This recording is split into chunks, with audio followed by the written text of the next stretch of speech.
চলেন আজ দেখে আসি থার্মোকল দিয়ে এরকম একটি ময়ূর কীভাবে বানানো যায়। ফার্স্টে থার্মোকলের ওপরে পেন্সিল দিয়ে একটি ময়ূরের স্কেচ করে নিতে হবে।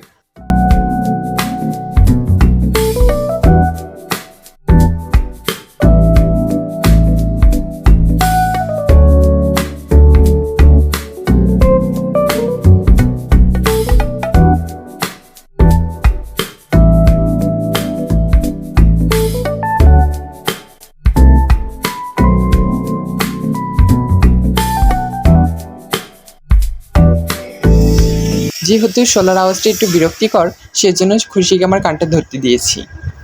এরপরে রং করার পালা। রং করার পর ওপরে কিছু জরি ছিটিয়ে দিলেই হয়ে গেল থার্মোকলের ময়ূর।